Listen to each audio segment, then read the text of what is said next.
Chapter 1. The trial begins.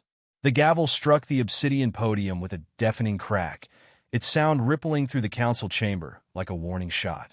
The delegates, a kaleidoscope of alien forms and voices, fell silent. At the center of the amphitheater stood Commander Elias Kale, his dark eyes scanning the room. He wore the weight of humanity's survival on his shoulders, his expression a mask of defiance and fatigue. The arbiter, Zrakatvan, loomed over the chamber from an elevated platform, her elongated form draped in shimmering crimson robes. Her voice cut through the tension like a blade. Commander Kale, humanity stands accused of reckless, unregulated warfare, threatening the stability of this galaxy. How do you plead? Elias straightened, his voice steady. We plead survival. A murmur swept through the delegates. Some whispered in contempt, their alien tongues sharp and guttural. Others regarded Elias with wary curiosity. At the far end of the chamber, Layla Voss, Earth's appointed advocate, stepped forward. Survival, she repeated, her tone firm yet measured. Ladies and gentlemen of the council, what my client means is that humanity's actions were not born of malice, but necessity. Our species was invaded, unprovoked, by the Kvar Dominion. We fought with what we had, under rules not of our choosing. Zraka's eyes, glowing like twin suns, narrowed. Necessity is no excuse for chaos. Show them. A hologram flickered to life above the arbiter's podium, casting the chamber in cold blue light. The projection displayed Earth's defense against the Kvar invasion. Burning colonies, desperate soldiers, and civilian sacrifices. Gasps and murmurs erupted as the footage shifted to Mars, humanity's first off-world colony, consumed in a nuclear blaze. Elias clenched his jaw, his gaze unwavering. Do you deny this? Zraka demanded. Layla raised her chin. We deny nothing. But what you see as savagery, we call strategy. Zraka's mandibles clicked in disdain. Strategy? Your kind deployed forbidden tactics, biological weapons, decoys of civilian ships. This isn't strategy, it's barbarism. Elias spoke, his voice cutting through the noise. You call us barbaric, but we faced annihilation. Your ethical codes are luxuries afforded by those who've never fought for their very existence. The arbiter leaned forward, her form casting a shadow over the human pair. And yet, Commander, your species now stands here, alive and defiant. Explain how such chaos led to your victory. The chamber stilled. Layla glanced at Elias, her expression a mix of caution and encouragement. He exhaled, the memory of Mars burning fresh in his mind. Let me tell you how we fought, Elias began, his voice low but resolute. The hologram shifted to the past, immersing the chamber in a battlefield on Mars. The sky was dark with ash, the ground littered with the remains of human and Kvar alike. Alien warships descended like predators, their spindly legs crushing all in their path. We knew we couldn't match their technology, Elias said. Their ships moved faster, their weapons hit harder. So we adapted. The scene unfolded. Human engineers dismantling infrastructure to create makeshift electromagnetic mines. Civilians, under Kale's orders, feigned evacuation to lure the enemy into a trap. When the Kvar fleet advanced, the mines detonated, crippling their vessels. A delegate from the silver-scaled Zyrith hissed. You used your own people as bait? Elias turned toward the speaker. We used what we had, and we won. Layla seized the moment, her voice rising. The Kvar have invaded 37 worlds, leaving no survivors. Earth is the first to resist and endure. If our methods seem brutal, it's because we faced extinction with no allies, no resources, and no choice. Zraka raised a hand, silencing the chamber. And yet, in doing so, you've disrupted the galactic order. Your methods inspire chaos. How can we trust a species that resorts to such desperation? Elias stepped forward, his voice a controlled storm. Trust? You don't trust us because we remind you of what you fear, of what you've forgotten. That survival isn't neat. It's messy, bloody, and unforgiving. But it's also a testament to our will. And that's something this galaxy desperately needs. The silence was deafening. Zraka's gaze bore into him, unyielding. We will determine whether your will is an asset or a threat. For now, the council will recess. When we return, your actions will be judged, and humanity's fate decided. The gavel fell once more, signaling the end of the session. Elias turned to Layla as the delegates began to disperse. You held your ground, she said, her voice softer now. Barely, he replied, his shoulders heavy. This isn't just about what we did.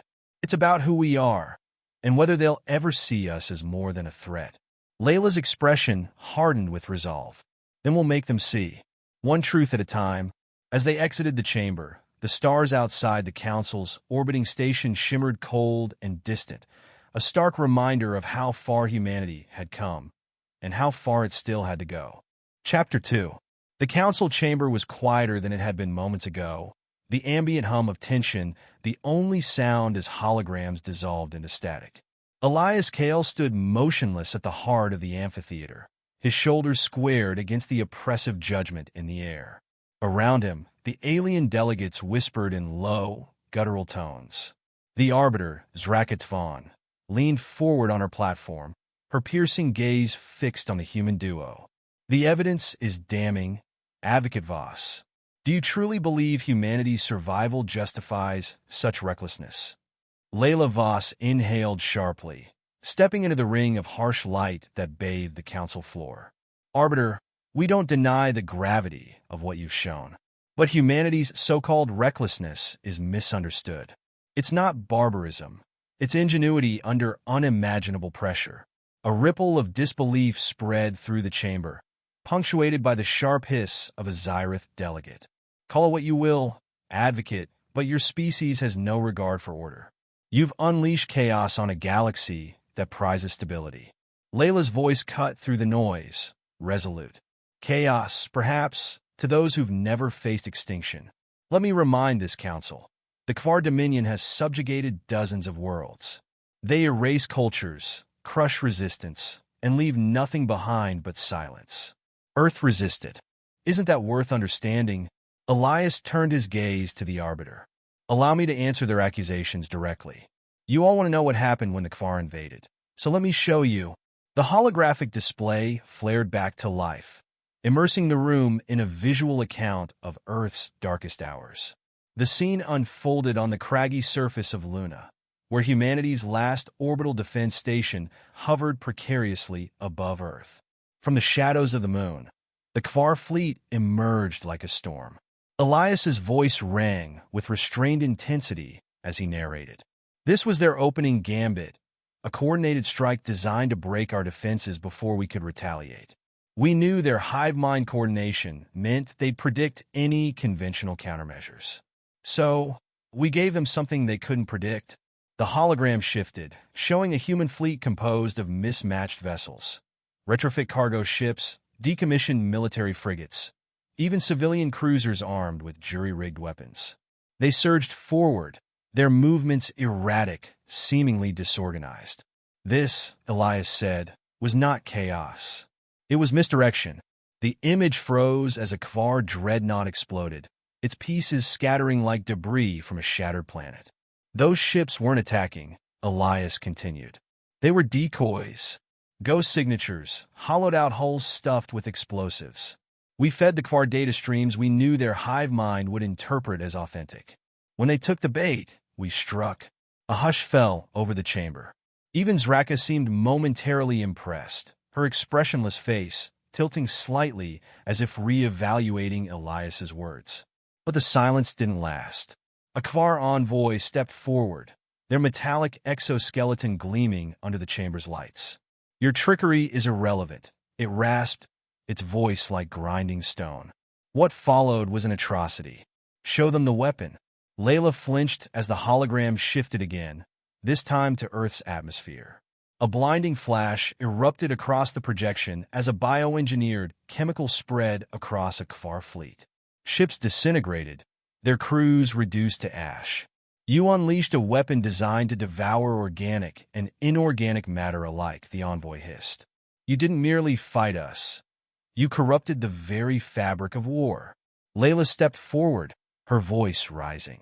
And what of the Kfar? You burned entire cities to ash. You raised colonies with no warning, no chance for surrender. The envoy's mandibles clicked, but before it could respond, a new voice echoed through the chamber. I will speak. The council turned as Racker of the Zalith stepped into the light, his towering frame a mix of wiry muscle and gleaming silver scales. His species, known for their peaceful neutrality, rarely intervened in such trials. The humans' methods are unorthodox, Racker began, his deep voice reverberating through the room. But I stand here because those methods save my people. Gasps rippled through the delegates. Even Zraka seemed caught off guard. Racker continued. When the Kfar moved to annihilate our colony on Rilith Prime, they left us no choice but surrender or extinction. It was the humans who intervened, who showed us another path.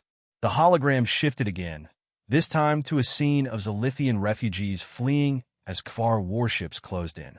Human vessels appeared, battered but unrelenting, their firepower tearing through the Kfar blockade. You call them reckless, Racker said, his glowing eyes scanning the room. But we call them saviors.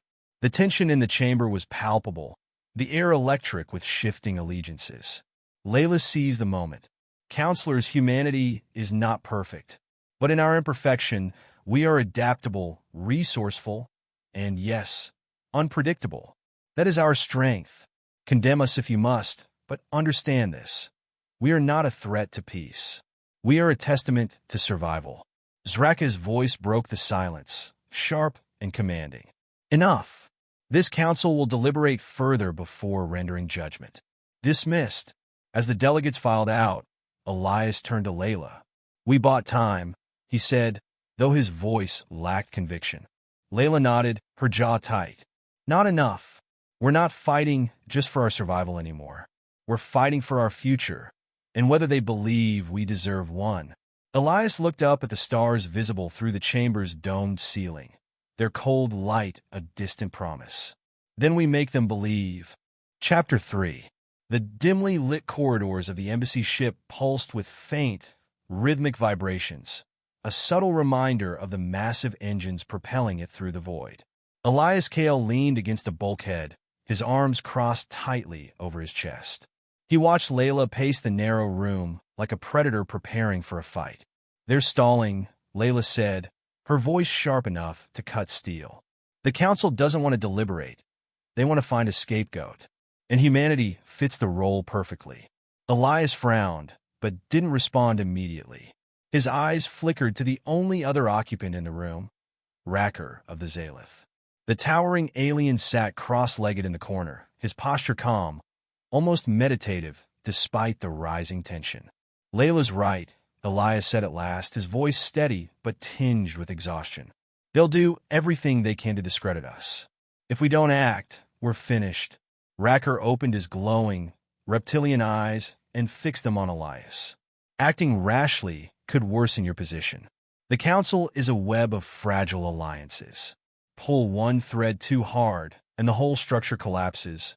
Layla stopped mid-stride, spinning to face Racker. And what do you suggest? Sit quietly while they decide whether to erase us from history? Forgive me if that doesn't sound appealing. Racker's scaled lips curled into what might have been a smile.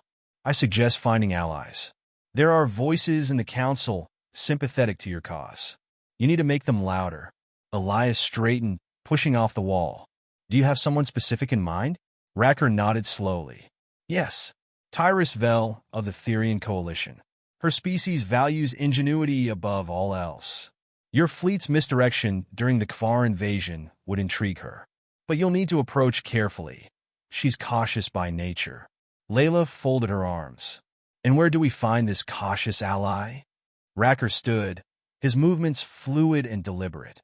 She's aboard her flagship, Harmonic Tide, in orbit above this station. I can arrange an introduction, but the rest is up to you. Elias exchanged a glance with Layla. Her eyes were narrowed, calculating. Fine, she said. We'll play the diplomacy game for now. But if this backfires, it won't, Racker said firmly. Tyrus respects strength, but she values tact even more. Be honest about your intentions, and she'll listen. The harmonic tide was a marvel of Therian engineering, its architecture a blend of crystalline elegance and organic symmetry. As Elias and Layla stepped onto its translucent bridge, they couldn't help but admire the way the ship seemed to hum with life. Tyrus Vel awaited them, her serpentine form coiled gracefully around a central dais. Her iridescent scales caught the light, shifting colors with every slight movement. She studied them with unblinking, faceted eyes. "Humans," she said, her voice melodic but measured. "You seek my support, yet your kind's reputation precedes you. Why should I risk my standing for Earth?" Elias stepped forward, his gaze steady. "Because humanity has something to offer the galaxy. Resilience. We don't bow under pressure. We adapt. You saw the holograms. Our strategies against the Kfar weren't just desperation. They were innovation." Tyrus tilted her head, her expression unreadable. "Innovation born of necessity, perhaps? But what guarantees can you offer that your unpredictability won't destabilize the Council further?" Layla spoke before Elias could respond, her tone fierce but controlled. "We're not asking for blind trust, Tyrus. We're asking for a chance to prove that humanity's ingenuity is a strength, not a threat. Your coalition values progress, doesn't it? Let us show you what progress under pressure looks like." Tyrus regarded them in silence for a long moment. The bridge's ambient hum seemed louder in the absence of her response. Finally, she spoke. "Very well. I will lend my voice to your cause, but on one condition. The Council demands proof of your species' potential. Provide them with a demonstration of your ingenuity, something undeniable. If you succeed, I will advocate for humanity's inclusion. If you fail, I cannot protect you." Elias exchanged a glance with Layla, her expression a mix of determination and unease. "What kind of demonstration?" Elias asked cautiously. Tyrus uncoiled slightly, her gaze sharpening. "The Kfar are massing forces near the Zindral expanse. The Council has refused to act, claiming it's an internal matter. If you can disrupt their operations, without triggering full-scale war, you'll not only prove humanity's worth, but also expose the Council's inaction." Layla's jaw tightened. "You're asking us to poke a hornet's nest. If we make one wrong move—" "That is the nature of the challenge," Tyrus interrupted, her tone unwavering. "Do you accept, or shall I consider this meeting a waste of my time?" Elias stepped forward, his voice firm. "We accept. Humanity didn't come this far to back down now." Back aboard the embassy's ship, Layla sank into a chair, her face lined with frustration. "This is insane, Elias. The Kfar will see any interference as an act of war. We're barely holding our position in the Council as it is." Elias sat across from her, his expression thoughtful. "It's a risk, I know, but it's also an opportunity. If we succeed, we don't just survive, we prove we belong here." Racker entered the room, his presence filling the space with quiet authority. "You've chosen a perilous path, but perhaps the only one available. If you need assistance, my people owe humanity a debt. I'll do what I can." Elias nodded, gratitude flickering across his face. "We'll need all the help we can get. If this is humanity's proving ground, then we're going to make it count." Layla leaned back, exhaling slowly. "Fine, but if we're doing this, we do it on our terms. No half measures, no compromises." Elias smiled faintly. "Agreed. Let's show them what humanity's capable of." Chapter 4. The Solace, humanity's flagship cruiser, floated in the shadow of the Zindral expanse, its hull gleaming faintly against the stars. Elias Kale stood on the bridge, his eyes locked on the tactical display. Clusters of Kfar vessels swarmed near a mining installation, their movements precise, methodical. "Status report," Elias commanded, his voice steady despite the tension crackling in the air. "Cloaking field stable," Layla replied, her hands moving deftly over the console. "They haven't spotted us yet, but their patrols are tightening. We've got maybe 20 minutes before they notice the anomaly." Elias nodded, his jaw tightening. "That's all the time we need." Racker loomed nearby, his imposing figure a contrast to the sleek, human-designed bridge. His glowing eyes scanned the tactical display. "Your plan is ambitious," he said, his tone even. But the Kvar are not easily deceived. A single misstep, and they will turn their full force on you. That's why we're relying on precision, Elias said. He turned to Layla. Are the decoys ready? She gave a curt nod. Loaded and primed. Once they deploy, it'll look like half the council's fleet is bearing down on them. Elias allowed himself a small smile. Good. Let's give them a reason to panic. The operation began with eerie silence. 4 stealth drones detached from the Solace and slipped into the expanse, each carrying a payload of holographic projectors and signal scramblers. Elias watched as the decoys flickered to life on the display, creating the illusion of an armada closing in. Kvar ships adjusted their formations, bristling with defensive maneuvers. They're taking the bait, Layla said, her voice laced with satisfaction. Not fully, Racker interjected. Their fleet commander is cautious. He'll wait to confirm the threat before committing his forces. Elias leaned forward, his mind racing. Then we give him something to confirm. Target their communications array. Non-lethal burst. Make it look like a deliberate warning shot. Layla hesitated for only a second before executing the command. A pulse of energy rippled from the Solace, striking the Kvar array with pinpoint accuracy. The comms array flickered, and several ships broke formation in apparent disarray. Nice shot, Layla muttered. Elias exhaled, but his relief was short-lived. On the tactical display, a Kvar dreadnought began maneuvering toward their position. They're scanning for us, Racker warned. Your cloak won't hold under direct scrutiny. Elias clenched his fists. Layla, redirect power to the shields. Prepare for evasive action. Wait, Racker said, his voice sharp. A retreat would confirm their suspicions. You must act boldly to maintain the illusion. Elias turned to him, frustration flashing across his face. And how do you suggest we act boldly when they've got firepower to turn us into space debris? Leverage the chaos, Racker said. He pointed to the mining installation on the display. Strike their resource base. It will force them to prioritize its defense over pursuing us. Layla frowned. That's risky.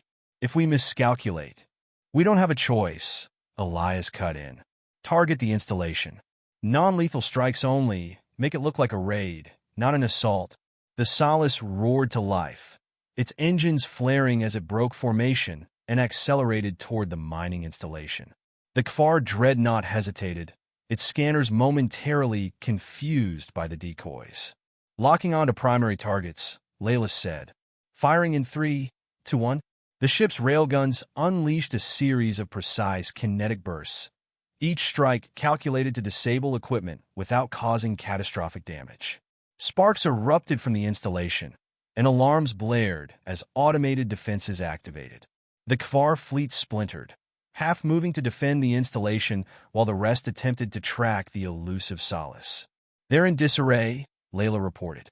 Looks like they're pulling back from their forward position. Elias allowed himself a grim smile. Good. Now we retreat before they regroup. Racker's eyes narrowed. Not yet. Their fleet commander is still uncertain. If we leave now, he may regroup faster than you expect. Elias hesitated, torn between caution and boldness. Then an idea struck him. What if we let him think we've already won? Layla turned to him, puzzled. What are you talking about? Elias tapped the tactical display, highlighting a dense asteroid field near the installation. We feign damage, drift into the field, and cut power. To their sensors, it'll look like we've been neutralized. Racker's lips curled into an approving smile. A daring move. If executed correctly, it will buy you the time you need. The Solace veered sharply, its engines sputtering to simulate damage. Layla rerouted power to create false energy spikes, mimicking a ship on the verge of collapse. As the cruiser drifted into the asteroid field, its lights dimmed, and its engines fell silent.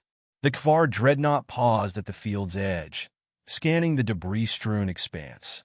They're holding position, Layla whispered. Elias nodded, his voice low. Good. Now we wait. Minutes stretched into tense silence. Finally, the Kvar fleet began to withdraw, their attention shifting back to the installation. Layla exhaled sharply, slumping in her chair. I can't believe that worked. Don't celebrate yet, Racker said. The Kvar will analyze this incident thoroughly. You've bought yourself time, but the real challenge lies in what comes next. Elias stood, his expression resolute. Then we use that time wisely. Humanity isn't just fighting for survival, we're fighting for respect. And after today, they'll know we're not an easy target. As the Solace powered up its systems and slipped silently away from the expanse, Elias felt a surge of determination. The galaxy had underestimated humanity for too long. It was time to change the narrative.